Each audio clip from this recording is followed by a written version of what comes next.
3. Oh, we are in. Alright, so here, Frenzy's main mistake here was that he had really good early game. He had really good early answers, but he still kept Fireball. That was one of the main mistakes he made. And he got punished for it. I mean, in most cases, you actually do get punished for it because that's 3 out of your... most cards you're going to have available for the first several turns. But, so from here, let me block...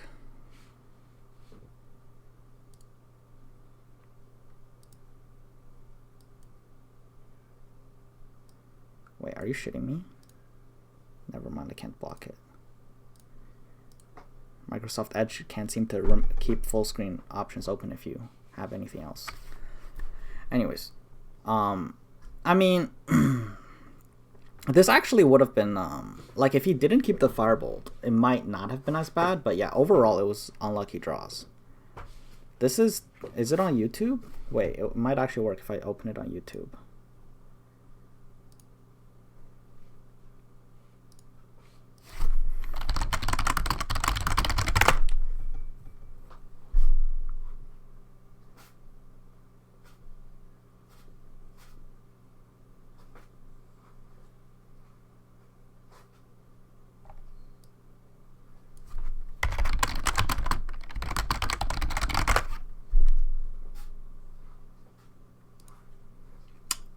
I didn't realize we had this. This is great, thank you. Whew. Alright. Things are so much better now. Alright. So from, like, we can check. So if he shipped the Firebolt, he would have had Crown Quartermaster that turn. So he would have had these cards last turn. He would have played Crown Quartermaster. I mean, it's not like marginally better, but it's definitely better.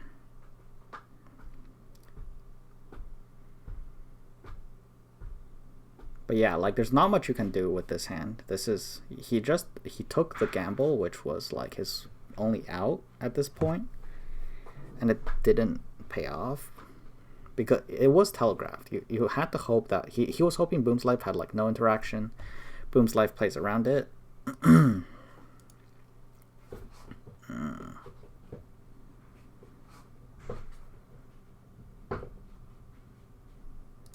At this point, Boom's Life has 8, 9, 10, 11, 12 damage on the board.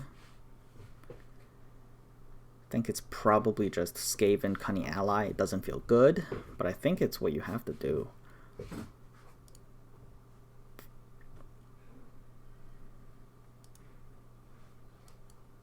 Let's see what he did. Okay, so he does it.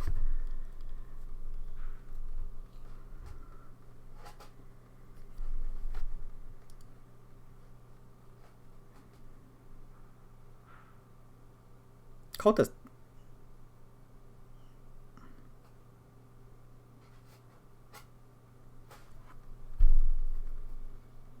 Yeah, this is kind of depressing.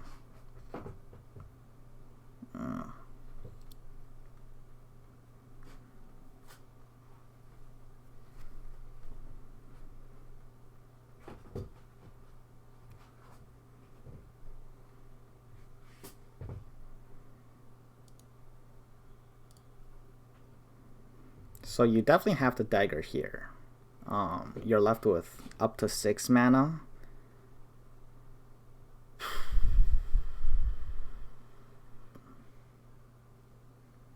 You kind of have to play 6-drop. I think it's Ulfik. I think you're supposed to just double trade with the first 2 gamblers and Ulfik. Like if you otherwise like you play like everything in your hand is 6 mana or 1 mana. You can't afford to play anything but a 6 here.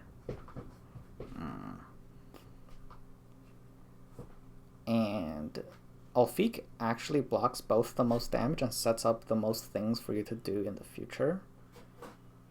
So I think the play here is Dagger Ring Ulfik, given your current shitty situation. Scimitar, it didn't matter. It definitely didn't. The most notable mistake was keeping the Firebolt. Oh, me and Frenzy discussed mulligans before, and we were like, Firebolt is one of the cards you keep, but we didn't really discuss, like, if you already have these, then we don't need, you know. But yeah, that was just a mistake. So here, this. So what did we miss? All right.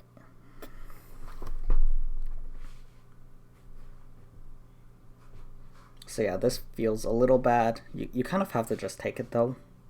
You can't afford to fall behind on board.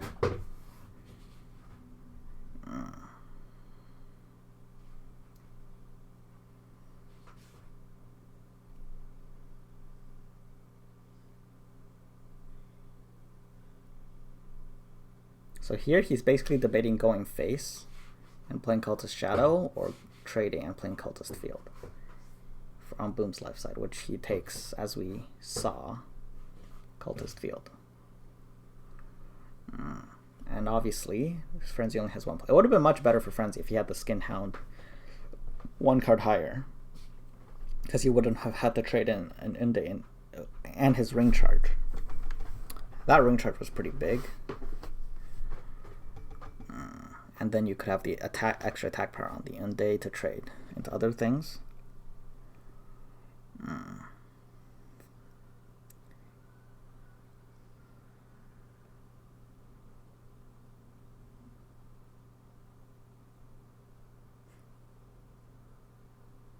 Nice cultist, bro.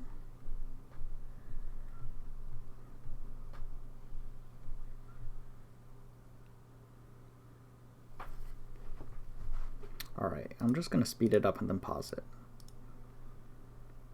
Alright, so this is a pretty clear phalanx, probably, yeah. Yeah, Frenzy is definitely very favored at this point.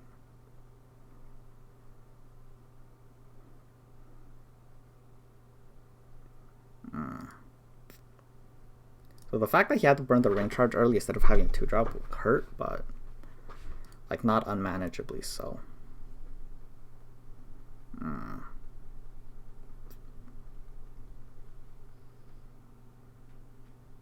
It feels a little bad that your Mania is in Shadow instead of Field in this situation, but you always have to play the 6-7 in front of the 5-5 with a hand like that.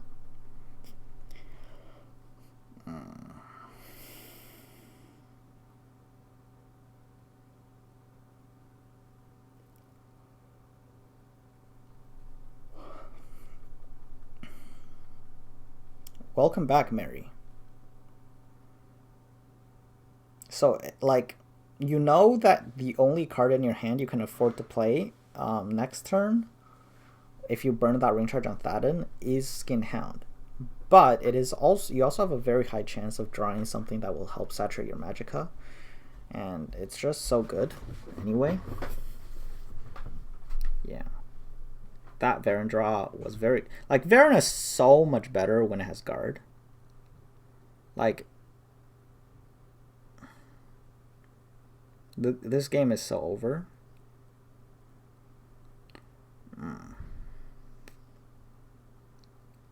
There's not much Frenzy has to think about here.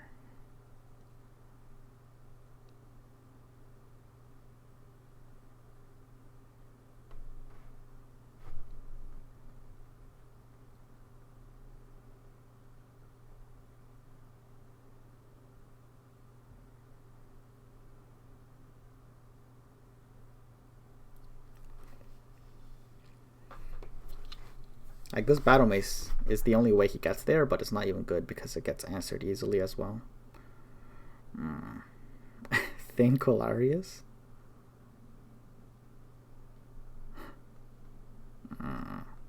Yep, there's nothing that can win Booms the game here, especially with Mania on board.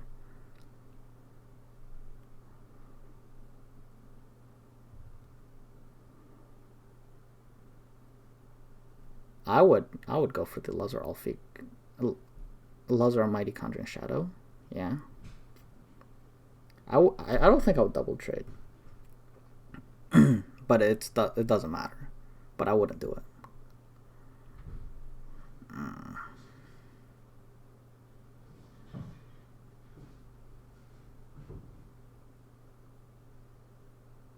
You just play all 3 drawn cards.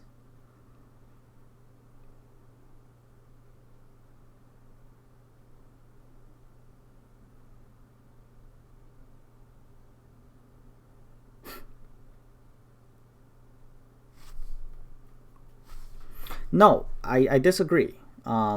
There's nothing in Boom's Life's deck that would punish him not trading. Like, the punish would be to let him take the favorable trades, which, like, you're at 26 life. It's pretty much it's mathematically impossible to punish.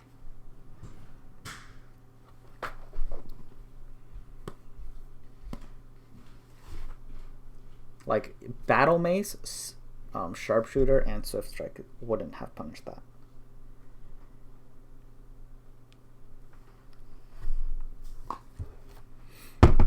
But, I mean, there's not much loss. You still... Yeah. I mean, you had Ward. But in the end, it doesn't matter. There's no real downside either of trading, aside from losing face damage next turn. So, both trading and no trading is, it didn't matter what Boom's Life had. Both win the game pretty hard. Like, the game was already over.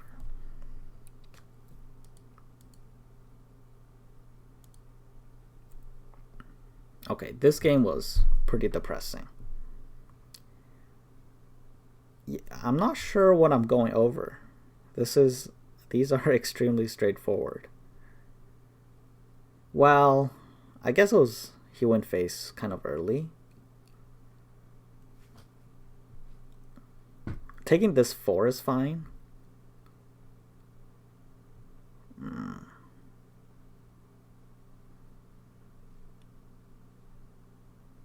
It's always, if you run out the Emperor's Blade, you have to run out the Phalanx here, I think. But if you take the Initiate, you can save your Rain Charge, which is really good.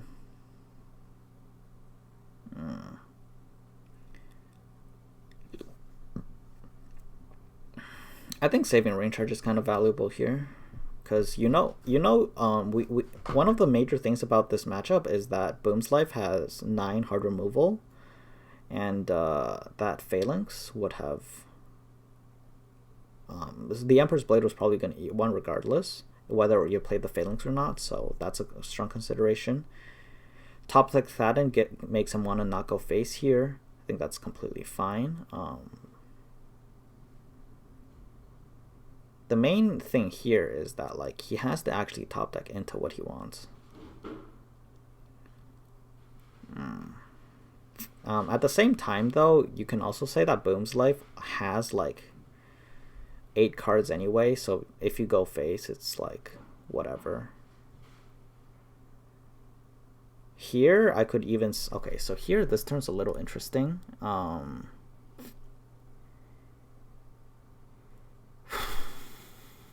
I think you trade with Thadden, face for 4, and, like, Channeled Storm.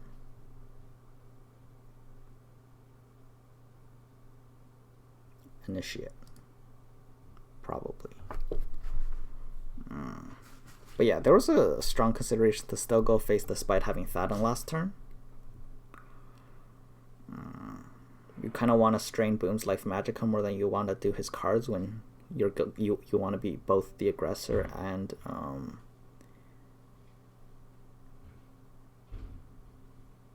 okay, that's pretty similar. I think that's perfectly fine. 10. I guess that's a strong consideration too, huh? Yeah, you might be right on that one. Super. I think the main thing was so, like, if you win face, the other turn. He could have overdrawn, I think. Yeah, he could have overdrawn.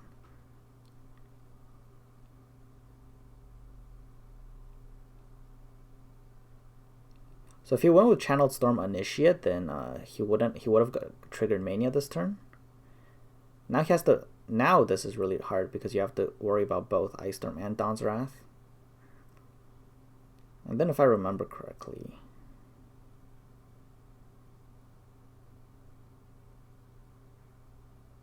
yeah, so probably could have.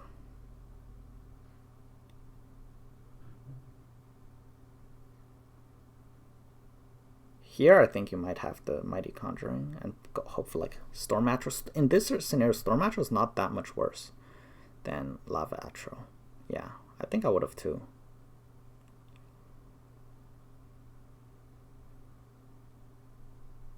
You want to have like 4 or 5 next turn.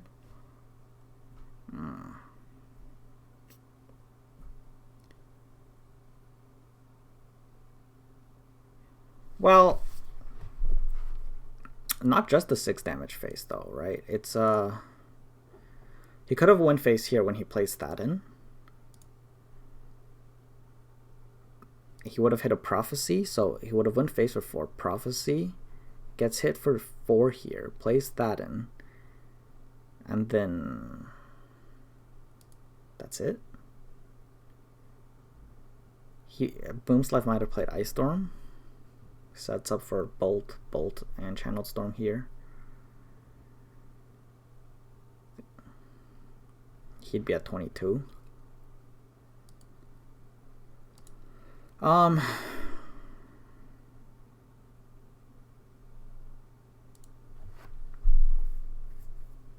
10 face. Harpy doesn't sound bad at all. You do want to hold your creatures. The more creatures you have, the better. So when you can turn actions into face damage, it's generally a plus. Especially when they're gonna overdraw. I think you're right, Super. It's like, I think this isn't terrible. It plays a little bit into Storm, but he knows he gets Mania, so that's probably why he chose to despite that. There's also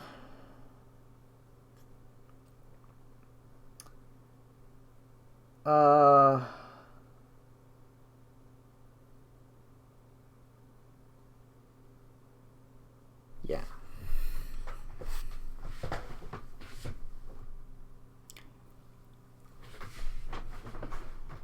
I think this turn is fine. Maybe Initiate goes field. He thinks there might be a Dawn's Wrath next turn in the case that he doesn't Ice Storm.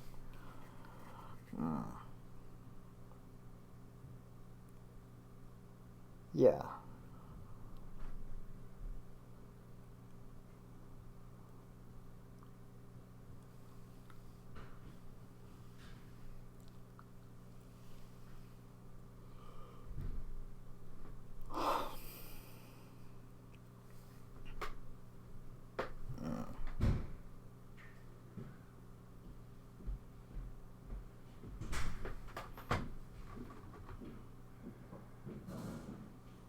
Honestly, like,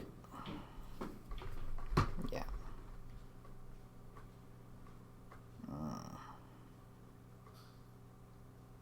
So at this point, like, his hand is full anyways, so him holding back then would have been a detriment because there was no upside.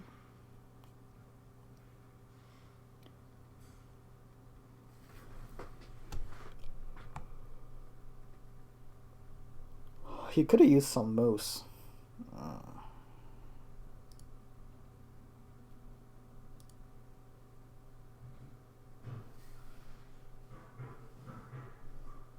Well, that doesn't help. But yeah, this was an overall pretty depressing game. Well, we knew this was a really bad matchup. Like, the first game was super critical, and him drawing super bad on the first game was really bad. Because a lot of the matchups are like, the one who picks, There was a lot of good matchups for both sides, and the one that gets to pick them is gonna be one game ahead, because you know it goes back and forth until game 5 usually, because they got to pick the matchup, and the one who wins the first one ends up winning the third game first.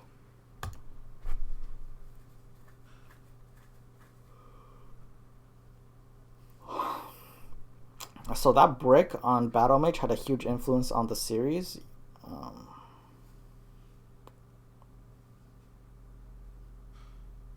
Whether or not it was winnable for Frenzy. At this point, I don't think Frenzy can win at all.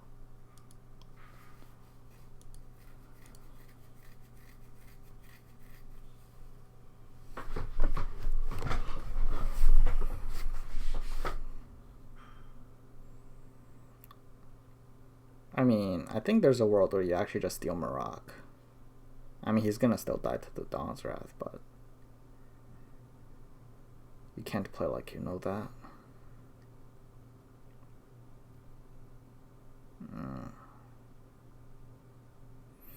Yeah, if he saved his ring charge on turn 4 and played Golden Initiate, Emperor's Blade would have ate the jab. He could have played Phalanx next turn, or rung out Thadden and then followed up with cards like Phalanx after the Initiate is sitting there winning Mania when they trade 1-for-1 with hard removal.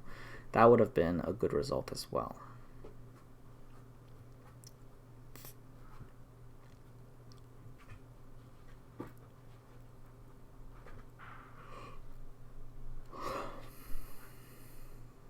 Just small punishes, or small misplays with big punishes, I guess you could say.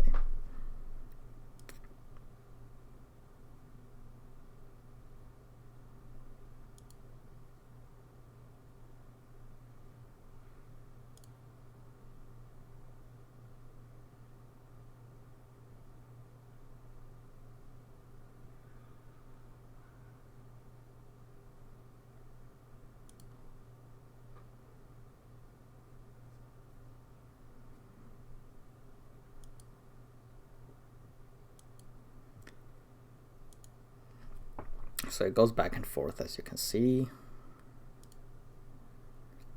So this game is a little more interesting. Still kind of straightforward, but a little more interesting.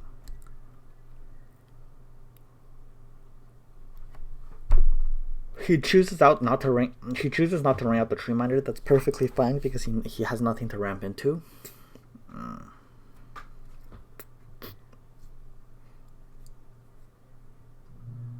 What do you mean?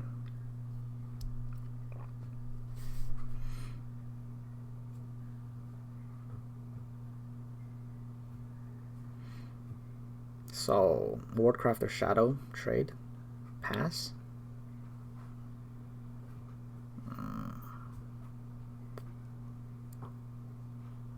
Could also be traded into the 1/3 and Ancestor. I would have saved Viper. I think Wardcrafter Shadow was better. Like, you don't want to have to Necro Viper in this matchup, but this the fact that there's a Mania lane makes it much better.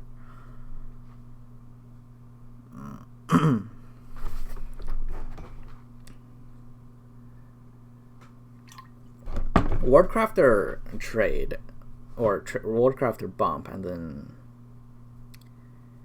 Sun and Shadow doesn't seem that bad either. But yeah, just like, you don't want to have to do that. You could have saved Viper, so.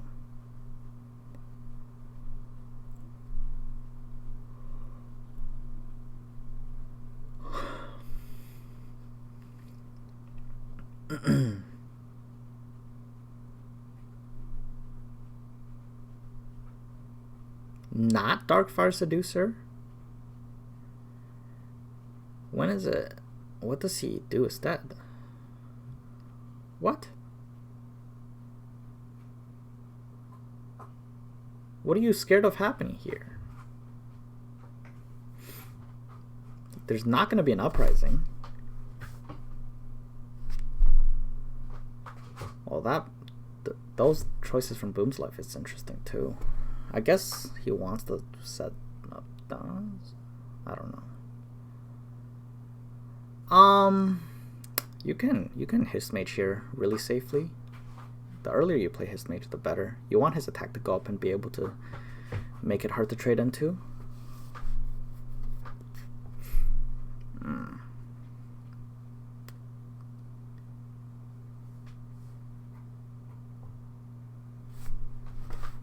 Okay, so here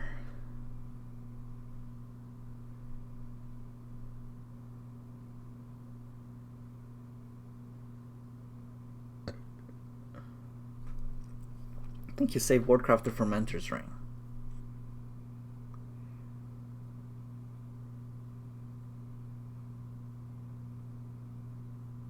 You Sun and Shadow for Conscription here. And then pass after trading. No, you also play Vigilant Ancestor to make it harder for him to contest Mania. You trade into the Camel because Ancestor has 4 life. No, you don't do that because there's a Dawn's Wrath. So yeah, you just Sun and Shadow for Conscription and trade into Camel. After, oh, you trade first.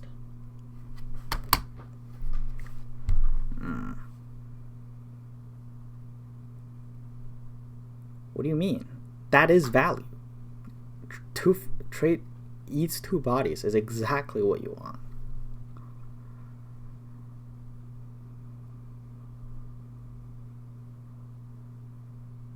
I think I would have traded with Camel.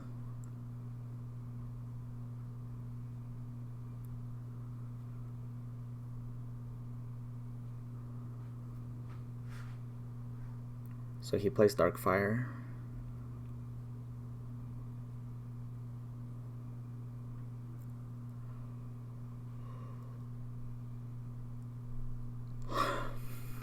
Is this? I think this is just trade Conscription. Or maybe there's an argument for trade Ancano, bait out the Dawn's Wrath, and then Conscription. You know Booms has 3 Dawn's Wraths,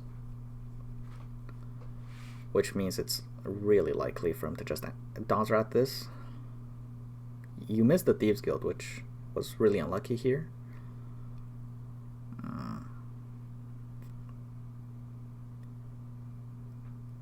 So I think you gave Luzra the +0/+2. No, you gave Luzra the ward. Wait, there was a Fighter's Guild that was missed too. Jesus, interesting. Nah, this was fine. The summon abilities was fine, but I think I would have considered waiting 1 turn on it. You're not actually in a rush in this situation against this deck. Boom's Life's deck is actually full removal. No, the reason he gave it to Barrowstalker wasn't just Ring, but it was the fact that there's Ring combined with the fact that you want to separate the targets because you know that he wants to get rid of the Luzra anyway.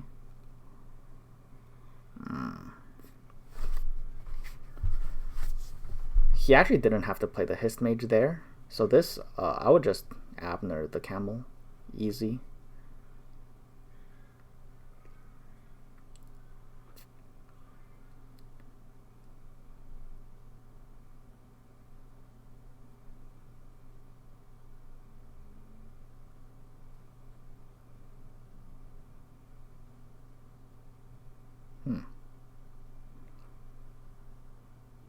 Strange.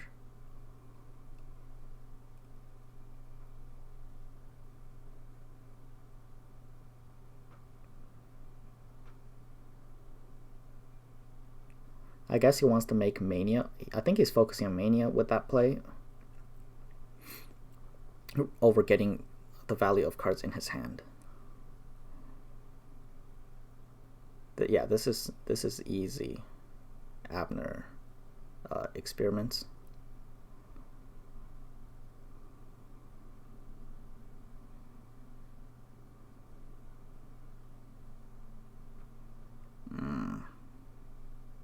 No, this is definitely not his mage face.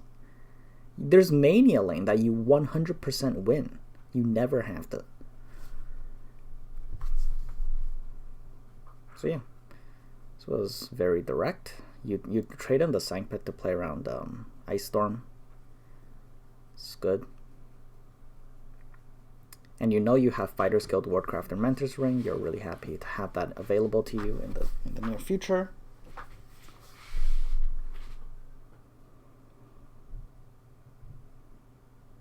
So at this point, this blind uprising, like it seems iffy, but the fact that like 3 summon effects isn't that bad, especially since you know. Okay, so the thing here is that Death Priest is super strong in this scenario because Boom's Life has no cards. If Boom's Life had more cards, it's actually less good because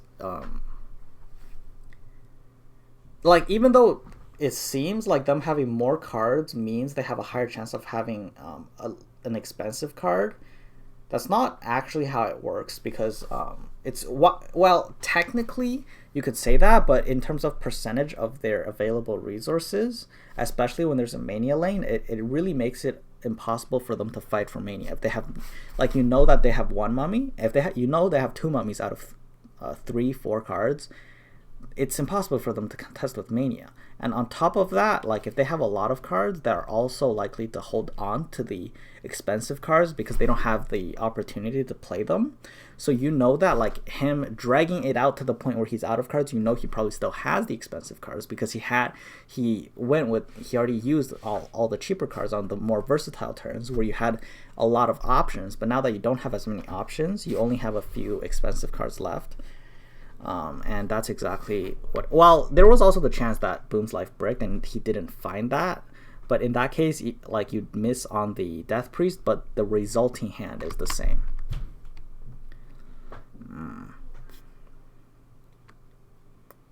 But yeah, there's no reason to hit Mage face when there's this Mania lane here.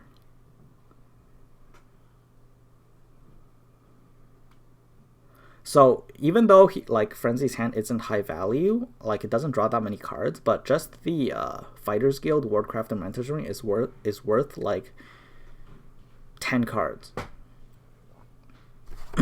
It's impossible to deal with efficiently. And you always go Fighters Guild Shadow just because of the extra stats from the Mentor's Ring.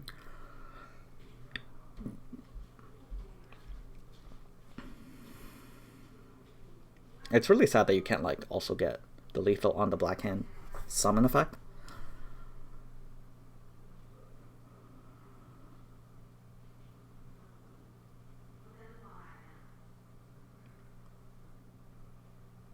And so at this point, there's nothing else to talk about. There's Mania lane, and Boom's Life has no cards. And Frenzy has a good field lane. So I would have probably... So he's still playing around Ice Storm, I think. But there's not much loss if the Wardcrafter dies. So I probably would have taken the loss of the ward, kept the Thieves Guild, but it's fine. So at this point, it doesn't really matter, but probably just an uprising.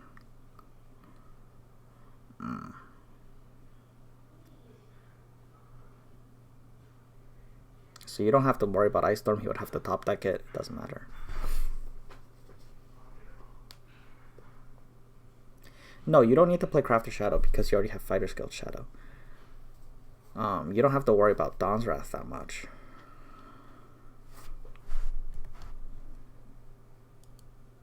Because you basically play around one Dawn's Wrath early, and then after that it doesn't really matter.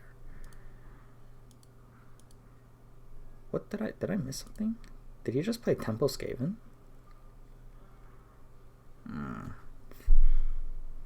I mean, Boom's Life is never gonna Dawn's Shadow either way.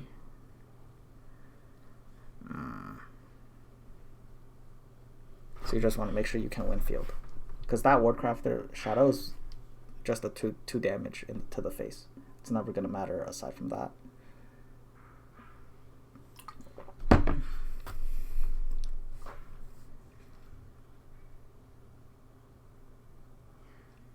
So yeah, this is just Frenzy having removal, and it's not like it just doesn't. It's not good removal for this game, for this matchup, and Thatden Shadow is extremely hard for Frenzy to deal with. I don't know why he went field with it last time.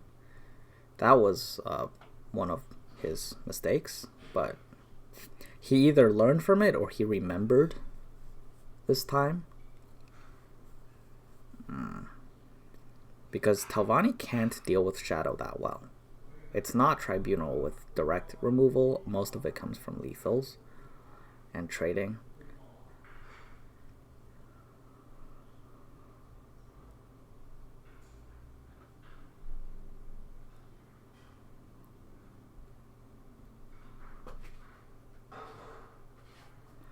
The negation finish off was a little expensive. I'm not sure you take that, but this game, just that Thatden Shadow was nuts. And I think the game might be over. Well, the game, since we have Caster Vision, we know the game is over, but not knowing it. The game still feels pretty over just seeing Frenzy's hand and a Mania Shadow.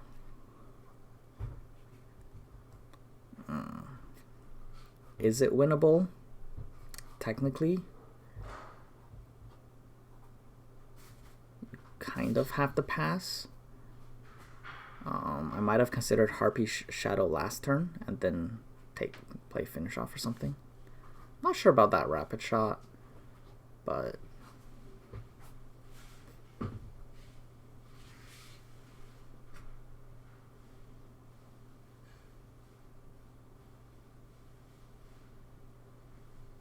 yeah. What does he get here? I'm so not sure he needs that, but I don't think it's wrong either because you have the breakthrough. Yeah, this mostly just came down to the fact that Frenzy got unlucky game 1 and it went back and forth because they both had good matchups to pick into, and if you can pick your matchup second, is like he started the series 1-0 and then it went back and forth because you picked the matchup. Both players picked their matchup.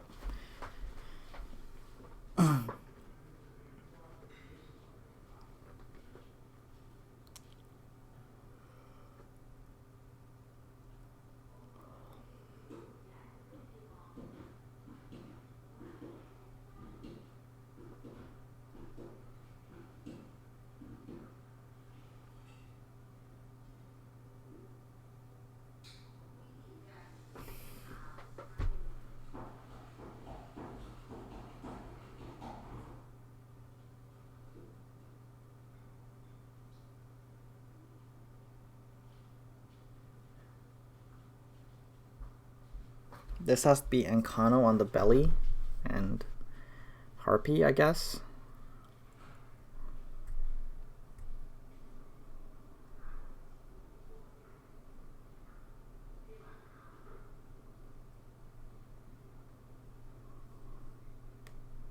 Not that it matters.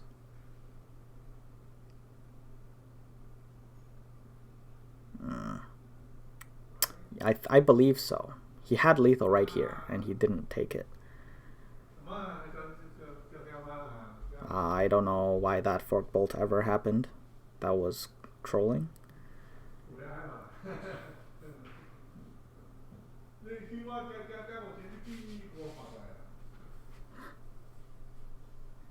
I mean, nothing he does doesn't feel bad this entire game. But yeah.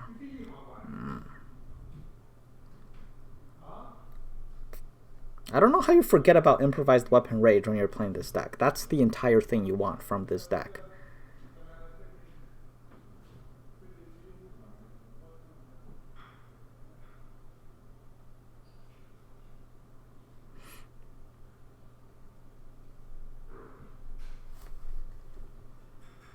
So that's pretty much, how it goes. Like the rest of the game, the 4 games, like there were some unlucky things and lucky things. Like, this, the Thatden Shadow was super rough, but that's a matchup he didn't want to hit. He would have had to hit it. in Game 5 if it wasn't for Game 1. I don't know. I don't know what else there is to say. He could have pushed more face in the Tribunal Mirror, but that was also a targeted build. He could have shipped the Firebolt in Game 1. In what was Game 3?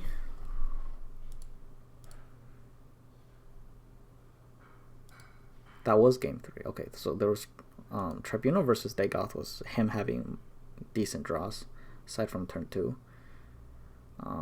Game 4 was also cookie cutter. Telvanni's just supposed to destroy Tribunal most of the time. Well, Boom's Life had Thadden, and that's one of the main ways Tribunal has to win against Telvanni, and then he put it field lane. So that was something too. Yeah, there was a very decent fighting chance if Thadden didn't happen. But yeah, that's pretty much the summary. Game 1 should have shipped Firebolt and was unlucky. The fact that he lost Game 1 also set the pace for the rest of the series. Game 2, he had much... Well, I don't know. The Dagoth had so much reach and shitty brick cards, and he drew them for some reason. You know, he's like, I guess I won't draw them, and then he drew them. So I don't know. Like his Cultist increased the cost of 3 out of 5 cards in his hand. That was a little monk-ass. And he had Memory Wraith in his deck. I don't know what that's doing there. But I mean, that was like one of the main matchups that Frenzy wanted to hit. And then Tribunal Mirror was a good choice for Boom's Life. Made a lot of sense for him to pick it, you know. Frenzy could have tried to push harder. Game 4, Telvanni. It was a cookie cutter game aside from the fact that Boom's Life played Thadden field. And then Game 5.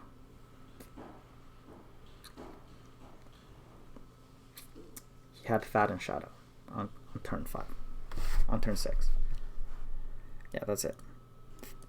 No, he couldn't win that without pressure. I think it had to be all pressure. I don't think mild pressure was the choice. I mean, yeah, or just draw all your mills, which he didn't do. But the thing about those builds was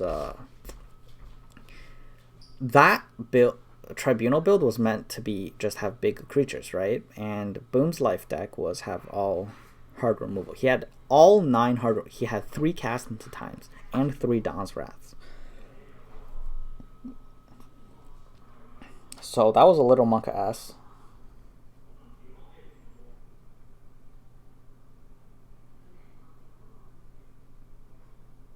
Yeah, and then I don't know what happened, but Super lost to it too. That wasn't supposed to happen.